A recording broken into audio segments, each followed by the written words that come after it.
friends, welcome to my channel, or welcome back if you're a returning viewer. I'm Maisie, and this is Maisie with a Z, and today for Bookmas Day 6, we're going to be talking about tips for reading more. I read at least 125 books this year. So far this year, I'm at 165, and I am a very fast reader, which is partially thanks to the autism, but I do think I'm somewhat qualified to give tips for reading more. But yeah, I do want to preface this by saying no matter how many books you read in a year, you're a reader. Like, no matter what amount, what types of books, literally anything, as long as you enjoy reading, you are a reader.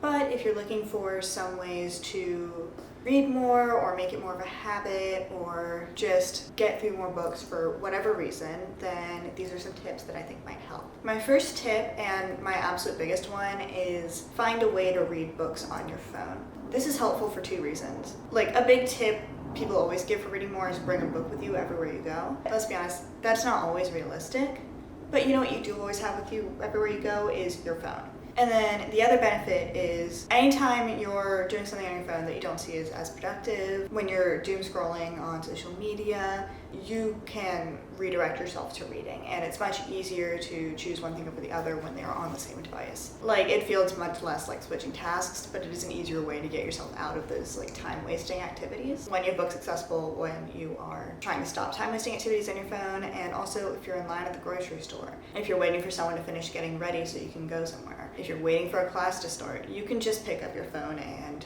read your book. It's great. So my biggest recommendation for reading on your phone, which is tip 2, is use library books.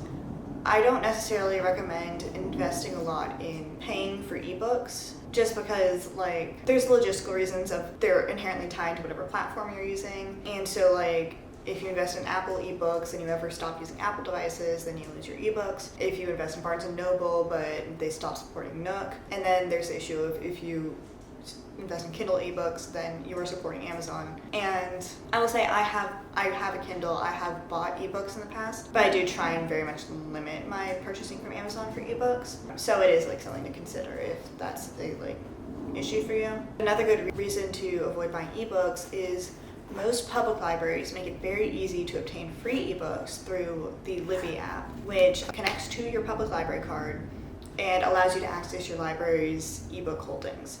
And they are still limited in like numbers of copies of ebooks, so you do have to wait for more popular ebooks, but it's a really good way to get free copies of lots of books, and also a great way to utilize your public library in a way that is less time consuming and a little more low effort than actually going to the library and checking out books, because that's not always super easy depending on your schedule. Libby, I absolutely love it. It's absolutely amazing. Like, for the past couple of years, I'd say 40 to 60% of the books I read from Libby. Even if you don't like reading ebooks that much, give it a try. You might really enjoy it. And another good thing about using library books for learning to read more is it allows you to try out genres without actually having to purchase a book. So if you want to try out mysteries but you're not sure if you'll like them, if you want to try out horror, if you want to try out fantasy, romance, any of this, it's a really good way to test out genres without, committing to buying them. Additionally, it's just a really good way to accommodate reading more without having to financially pay for your reading more. Like, your public library is, and this is assuming you live in the United States. If you don't live in the United States, I don't know how your public library system works.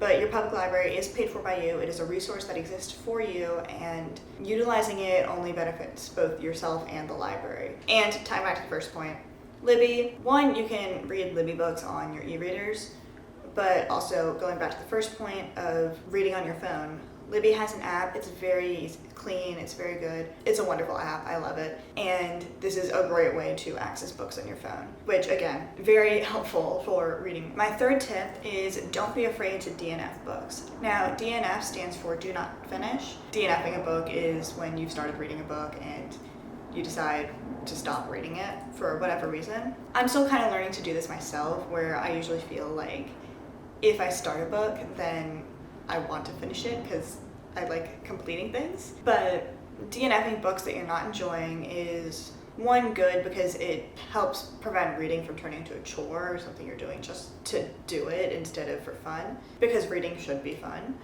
And it also helps you read more because if you're not enjoying a book, you're gonna read it slower.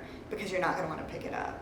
So DNFing books you're not enjoying in order to get to books you do enjoy. It might seem like it's making you read fewer books because you already have a book but not actually finishing it, but it's actually going to help you read more because you'll be, in general, reading books you enjoy more. And you'll read more because of that, because you'll be more motivated to finish them and more excited to pick up new books. And then my next tip, also capitalizing off of it's good to read books you're excited about, is don't be afraid to read books because you enjoy them or find them fun, even if you think they aren't like good. Like, you will read more if you're enjoying what you read, and you shouldn't let other people's judgments stop you from reading books you enjoy. If you only want to read romance books, if you only want to read YA fantasy, if you only want to read graphic novels, those are all valid. People might try and tell you they're not like real reading. Or like if you only want to read like Sarah J Maas type romantasy books, you are still a valid reader no matter what the like TikTok not like the other girls might say. There's a lot of judgment in the book community around people's genres and what's like valid reading and what's not, and that's not good, and you shouldn't be afraid to read books that make you happy. This isn't the same thing as ignoring problematic qualities to books. For example, I don't necessarily think there's a problem with reading a lot of Colleen Hoover, but you know, if you're going to do that, I would try to recognize within yourself the abusive aspects of it. Like, still read critically, but don't be afraid to read books that you enjoy and that make you happy. And that in turn will make you read more because you'll be reading books you enjoy rather than just what you think you should be reading. And this also isn't to say you shouldn't challenge yourself, where if you want to read more classics but you find it hard to get into them, obviously if you want to do that for yourself, then push yourself to do that all you want. But I more mean don't let other people's judgments stop you from reading what makes you happy. And then my final main tip is stay in the loop and follow book influencers on whatever your most used social media platform is. If you don't use social media much at all, then like good for you. You're probably already a step ahead on reading more. But in general, I find like the more book recommendations I receive, and I receive a lot because I'm pretty active on BookTube and on Bookstagram, but the more book recommendations I receive, the more excited I am to read because I'm finding more and more books that I'm genuinely really excited for, and that motivates me to get through books. And being exposed to more book recommendations will help you to find books that genuinely excite you. And again, finding books that genuinely excite you is the best possible way to read more, because you will be excited to read if you're reading books you love. And also, I think following book creators on social media is a good way to get motivation. And this might vary for different people. If watching people who have time to read like 200 books a year because they're naturally fast readers, or because a lot of these people, I am a full-time college student, but a lot of these people don't have full-time jobs, and that's how they're reading 200 books a year. If you find yourself getting discouraged by following people who are reading immense amounts of books, then don't follow them. You should be following people who inspire you to read more. A big tip I would say, if you do find yourself getting discouraged by seeing book creators who read a ton, is seek out channels that intentionally celebrate like slow reading, because there are creators out there who don't read that much in a year, but they still genuinely love books and create great content. And that's another possibility if you find yourself getting discouraged by large creators. But I personally find that hearing about other people reading motivates me to read more. It's like the same thing as when you're studying with someone and you're both studying, and it motivates you to keep studying. When I hear about other people reading, it makes me want to read, like not out of competition, but just because like it inspires me to read more. So I do think if you think that would help you, then that's another really great way to read more. And then my last kind of half recommendation, because it doesn't really help me, if you are someone who does a lot of activities, like you spend a lot of time commuting, or you do a lot of chores or hobbies that don't necessarily require your ears, so like knitting or art or gardening, or you go on walks a lot, audiobooks can be a really great way to maximize your time. Audiobooks are still reading. You are still consuming the books. You are not like less of a reader for reading the books on audiobook versus in physical form. And I think audiobooks are a really great way for a lot of people to kind of maximize their time and get through books, even if they spend an hour commuting every day, which can make it harder to find time to read physical books. So yes, those are all my tips. Hopefully some of them helped you. Again, you are still a reader no matter what speed you read books at. Like, my intent with this list is to help people find motivation and find more time for reading, rather than trying to provide tips for reading faster, because I don't think that's helpful. I don't think skimming is helpful for reading books because you're getting less out of the book. My intention with this list is only to help people who want to read more try and find motivation or time in order to read more. So yeah, I hope this list helped. Thank you so much for sticking around to the end of the video. I really appreciate it.